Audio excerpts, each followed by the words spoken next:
خیموں میں حفاظت سے رکھا جاتا ہے۔ اسی طرح سورۃ الواقعہ آیت نمبر 22 اور 23، وحور عین وحور عین کأمثل لؤلؤ مکنون، ایسی چیز جسے چھپا کر رکھا ہو جیسے کہ موتی ہو۔ یہ ہے عورت کی شان کہ اس کو چھپا کے رکھا جائے، اس کو حفاظت سے رکھا جائے۔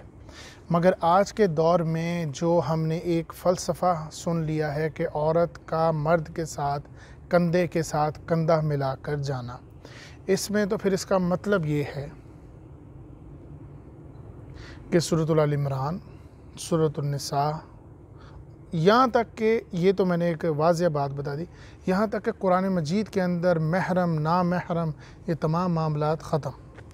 جب عورت مرد کے ساتھ کندھے کے ساتھ کندھا، عورتوں کا معاملہ مرد کے ساتھ نہیں، عورتوں کا معاملہ عورتوں کے ساتھ ہے۔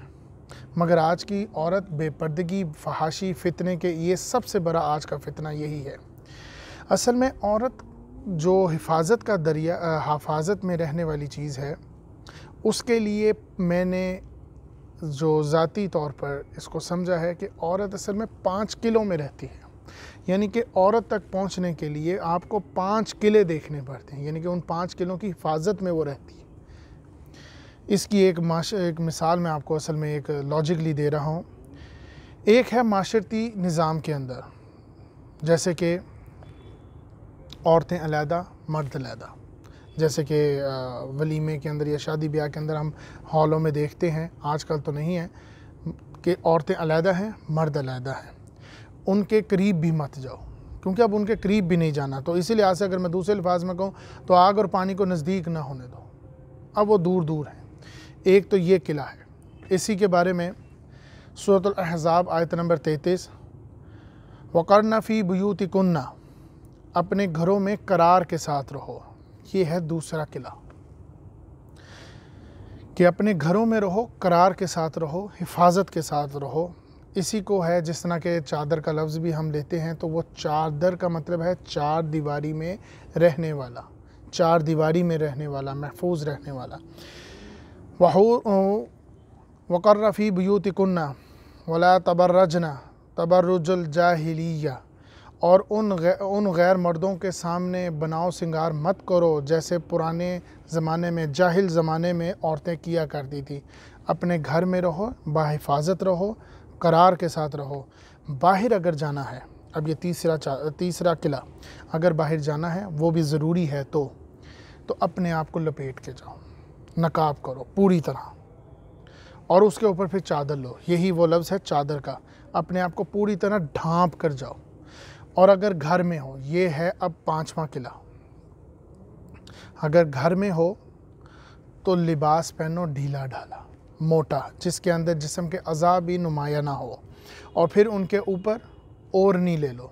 اور اگر گھر میں ہو تو اپنے یہ چہرہ، اپنا یہ ہاتھ، یہ ٹکیا، چہرے کی ٹکیا اور ہاتھ اور پاؤں کا حصہ، پاؤں، یہ آپ رکھ سکتے ہو ننگا، اس کے علاوہ نہیں، باقی سب حفاظت میں رکھو۔ اپنا سطر تک بھی اپنے باپ پر واضح نہ ہونے دو، اس کی نگاہ نہ اس کے اوپر پڑ جائے۔ اس کے بعد کا جو معاملہ ہے وہ شوہر کے ساتھ ہے، شوہر کے لیے بیوی لباس اور بیوی کے لیے شوہر لباس۔ یہ ہے پہلا ایک سوال کہ عورت کا لباس کیا ہونا چاہیے۔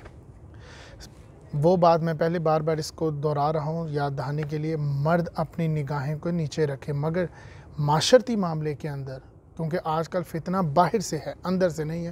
کوئی مرد کسی کے گھر تو نہیں گیا، وہ تو عورتوں کو باہر دیکھ رہا ہے۔ تو عورتیں جب باہر نہیں ہیں، ان حفاظت، ان پیرامیٹرز پہ نہیں کام کری جو سورۃ آل عمران اور سورۃ النساء میں واضح طور پر بیان کی ہے کہ یہ محرم ہے، یہ نامحرم ہے، ان کے سامنے مت جاؤ، اور اگر جانا ہے تو کیا طریقہ کار ہے اپنے آپ کو، وہ ضروری، اگر ان کیس آف ضروری، ادروائز نہیں، بالکل نہیں۔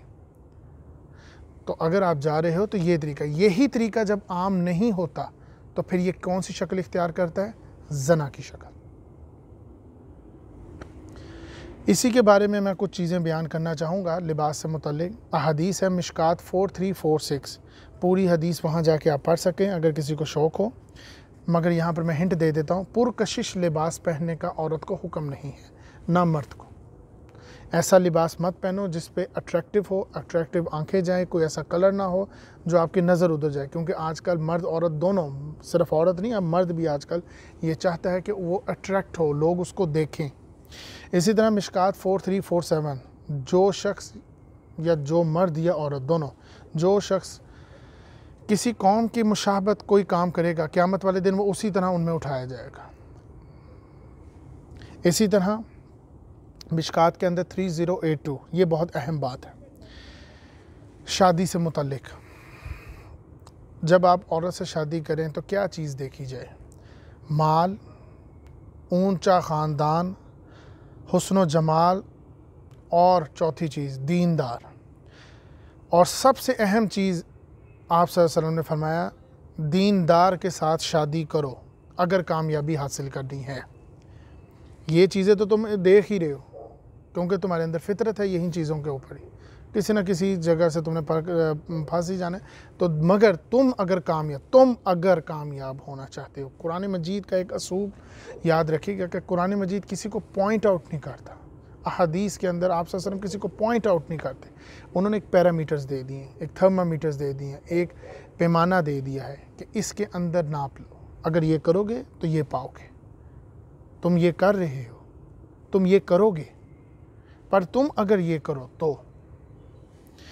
تو اگر تم دیندار کے ساتھ شادی کرو تو کامیابی ہے، اگر کامیاب ہونا چاہتے ہو تو دیندار کے ساتھ شادی کرو۔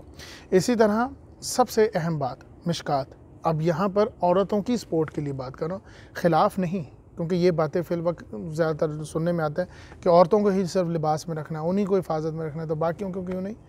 اب اس کی خاص کر بات سنو، وجہ کیا ہے؟ مشکات 3083، دنیا کی سب سے بڑی نعمت آپ صلی اللہ علیہ وسلم نے فرمایا کہ نیک بیوی ہے۔ اب نیک بیوی پہلے نیک بیٹی ہوگی، ظاہری سی بات ہے، نیک اولاد میں سے ہوگی، اور اسی طرح اگر اس کے الٹا چلیں تو پھر وہ ماں بھی ہو سکے گی، پھر ماں کے بعد اس کی بیٹی، اور بیٹی کے بعد پھر اس کی آگے سے بیوی، یہی سسٹم چلے گا، اور پھر بیوی کے بعد وہ پھر کسی کی ساس یا کسی کا کوئی گھر کا سربراہ، پھر اس کے بعد اس کی یہ ایک چین چلے گی۔ تو سب سے بڑی جہاں پر حفاظت کا معاملہ ہے وہاں پر ساتھ ساتھ اس کی نعمت کو بھی بتا دیا گیا، اس کی خوبی کیا ہے۔ اسی طرح اب بات آ جاتی ہے شادی بیاہ کے معاملے میں۔ آج کل یہ جو فتنہ سب سے عام ہو گیا ہے بے پردگی کا، لیونگ ریلیشن شپ کا، اس کے برعکس ایک فتنہ اور پیدا ہو رہا ہے کہ شادی کر کے کیا کرنا ہے، کیونکہ اخلاقی طور پر تو والدین نے اپنی اولاد کو وہ تربیت ہی نہیں بتائی کہ وجہ کیا ہے شادی کرنے کی، اس سے حاصل کیا ہوگا۔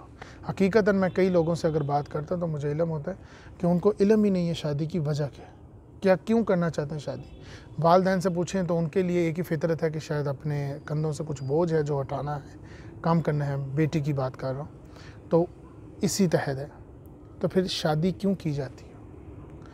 اگر انسان کو یہ علم ہو کہ اللہ تعالیٰ نے شادی کا کیا درجہ رکھا ہے، نکاح کا کتنی بڑی سنت ہے، تو یہ چیزیں اگر آپ ٹرانسفر نہیں کریں گے اپنی اولاد میں، ان کو نہیں بتائیں گے کہ اس کی وجہ کیا ہے، اس کے لیے پھر شادی محض ایک لیونگ ریلیشن شپ ہی رہ جائے گا کہ صرف رہنے کے لیے ضروریات زندگی کو پورا کرنا اور کچھ بھی نہیں۔ جیسے کہ ایک خرچ کرنے والے کو ایک کمانے والا مل جاتا ہے اور ایک کمانے والے کو ایک خرچ کرنے والا مل جاتا ہے، اور تو کوئی وجہ نہ ہوئی، کیونکہ آپ نے بیسک بات تو ان کو بتائی نہیں۔ اصل میں پھر اسی خباثت کے اوپر پھر وہ شادی بیاہ کرنے کے باوجود آپس میں مل کے نہیں رہتے، دماغ ذہن کسی اور طرف رہتا ہے، اسی طرح وہ چیز اس میں رہتی ہے، مرد کسی اور عورت کے کسی معاملات کو پسند کرتا ہے، عورت کسی مرد کے کسی اور معاملات کو پسند کرتے ہیں، جبکہ رہتے تو آپس میں ہی ہیں، اور اس کے باوجود رہنے کے باوجود آپس میں اتفاق نہیں قائم رہتا۔ قرآن مجید واحد ایسی کتاب ہے جو تمام مسئلوں کا حل ہے، بہترین معجزہ ہے، اور پھر اس کے بعد ایک خباثت کا نام نے آیا ہے عشق مشوقی۔ جب ان عورت یا مرد ان معاملات کے اس طویل حصے پر پہنچ جاتے ہیں تو شادی ان کے لیے ایک بیکار چیز ہو جاتی ہے کہ شادی کر کے کیا کرنا ہے، بچے پیدا کرنے، اس کو چھوڑ دیا جائے۔ میڈیکل بہت اوپر، میڈیکل سائنس بہت اوپر جا چکی ہے، ان کو چھوڑ دیا جائے تو پھر کیا رہ جائے گا؟ صرف ریلیشن شپ، بس ضرورت پوری کی جائے اور اس کے بعد ختم، کل پھر نیا، پرسوں نہیں، ترسوں نہیں۔ پھر اس بحاف کے اوپر ماں باپ کو فورس کیا جاتا ہے، عشق، مشوقی، محبت، پیار، پھر وہ عشقانہ مزاج، اس کے اوپر اپنے آپ کو مجنون جس نے کہہ دیتے ہیں کہ یہ لیلا مجنو، اس طرح کے معاملات پر چلے جاتے ہیں۔ اس کو بھی آپ صلی اللہ علیہ وسلم نے کلیئر کیا۔ سنو، مشکات 3093، تم میں سے کوئی محبت کرنے والا، عشق مشوقی کرنے والا، نکاح کرنے والے سے زیادہ بہتر نہیں ہے۔ نبی محمد صلی اللہ علیہ وسلم ہمارے لیے رول ماڈل ہیں۔ اگر وہ یہ اتنی بڑی بات کہہ رہے ہیں تو اس کا مطلب ہے کہ واقعی کوئی بات ہوگی۔ جب تک انسان کے اندر یقین نہیں پیدا ہوگا، کیونکہ تب تک ایمان کا جیسے جذبہ ہے، یقین، کلمہ، نماز، روزہ، زکوٰۃ، حج، تب ہی کام کریں گے جب یقین آپ کے ہوگا۔ جب والدین اپنی اولاد کو وہ تربیت نہیں دیں گے، اور پھر خاص کر اب اولاد بڑی ہو گئی ہے، خود سمجھدار ہے، خود فیصلے لے سکتی ہے، تو وہ اس چیز کو سمجھے کہ جان بوجھ کر شادی نہ کرنا اصل میں زنا کا حصہ بننے کے برابر ہے۔ اور پھر ان خباثتوں کے اوپر ایک بڑی خباثت، اگر والدین ہی بے پردگی کے اوپر قائل ہوں، بہتر ہوں، جسے ہم کہتے ہیں ماڈرن فیملی یا اپ ڈیٹ فیملی، جس کو ہم کہتے ہیں ایڈوانس فیملی، یہ بھی ہم بولتے ہیں، دنیا کے ساتھ چلنے والے لوگ۔ اصل میں جب یہ چیز بھی شامل ہو جاتی ہے تو پھر وہ بھی اپنی اولاد کو اس طرف سپورٹ کرتے ہیں کہ محبت اور عشق، جاؤ ٹھیک ہے، باہر جاؤ اور جا کے جو چیز پسند کرتے ہو لے آؤ، ہم تمہیں کہیں گے ٹھیک ہے۔ یہ ٹھیک نہیں ہے۔ اسی وجہ سے مشکات کے اندر یہ حدیث واضح طور پر بیان کر رہی ہے، اس طرف اشارہ کر رہی ہے، انڈائریکٹلی یہ والدین کی طرف اشارہ ہے، جنہوں نے جان بوجھ کر بغیر وجہ کے، کوئی اور وجہ نہ ہو، اللہ تعالیٰ نے ہر حیثیت سے ان کو، ہر نعمت سے ان کو نوازا ہو، اور اس کے باوجود وہ اپنی اولاد کو یا اپنی بیٹی کو یا اپنے بیٹے کو شادی کے اس نکاح کی سنت میں نہیں لا رہے، تو ان کے لیے یہ 3093 حدیث نمبر واضح ہے کہ تمہیں لگتا ہے کہ یہ ٹھیک ہے، جس کو ہم آج کل دوسری زبان میں یہ بھی کہتے ہیں انڈرسٹینڈ کر لیں۔ مشقت میں انسان کو پیدا کیا گیا، مشقت ہی ہے اس کے لیے۔ لا اقسم بہذا البلد، سورۃ البلد کے اندر واضح طور پر اس چیز کی گواہی ہے کہ انسان کو مشقت میں پیدا کیا گیا، مگر اس کے لیے اگر یہ پوٹری بن گئی ہے، بات بن چکی ہے، یہ پوائنٹ بن چکا ہے کہ ٹھیک ہے اپنی اولاد کے لیے ٹھیک ہے، جو آپ چاہتے ہو کرو، تو وہ اپنی اولاد کی خوشی کے لیے جو مرضی کرے۔ اسی کے لیے سورۃ المطففین میں واضح طور پر بیان کر دیا گیا ہے، واضح طور پر آخری آیات کے اندر، کہ یہ لوگ جو ہیں، جو غافلین ہیں، مشرکین ہیں، یہی وہ لوگ ہیں جو اپنی اولاد کے لیے، کیونکہ ان کا نسب العین تو اور کچھ ہے ہی نہیں، دین کو تو وہ خود سمجھ نہیں سکے، اور جو رہ گیا باقی تو پھر ان کے لیے اولاد ہی رہی، تو پھر اس طرح وہ عورت کا لباس مکمل نہ ہونا، پھر زنا کو سپورٹ ملنا، اور پھر اس کے بعد تیسرا درجہ شادی جان بوجھ کر پھر نہ کرنا، کچھ بہانے والدین کے اور کچھ بہانے اولاد کے، اور پھر بیٹھے رہنا ہاتھ پہ ہاتھ دھرے، کیونکہ جو طریقہ کار ہے نکاح کے بارے میں وہ میں بیان کر چکا ہوں۔ تو اصل میں یہ سوال یہاں پر میں آپ کا ختم کرتا ہوں کہ یہ تینوں خباثتوں کے اندر بات واضح طور پر بیان کر دی گئی ہے کہ یہ تینوں چیزیں ایک ہی مضمون کا حصہ ہیں۔ شادی کرو، وقت پہ کرو، والدین کو چاہیے کہ وہ جلد شادی کریں، جو آپ صلی اللہ علیہ وسلم کا طریقہ ہے، نکاح مسجد میں کیا جائے جو طریقہ کار کیا گیا ہے، اور اس کے بعد اپنی اولاد کو یہ تربیت دیں تاکہ وہ آگے جا کے اسی تربیت کے مطابق اسی درجے پہ رہے کہ گھر کس طرح رہنا ہے، محرم نامحرم کا کیا معاملہ ہے. اسی طرح خاوند بھی اسی طرح علم وہ لے چکا ہو اپنی والدین سے، وہ سیکھ چکے کہ کس طریقے سے میں نے رہنا ہے اور شادی کا اصل مقصد کیا ہے، پھر ہی جا کے یہ معاملات درست ہوں گے. امید ہے کہ آپ کو سوال کے جواب مل گیا ہوگا. السلام علیکم ورحمۃ اللہ وبرکاتہ.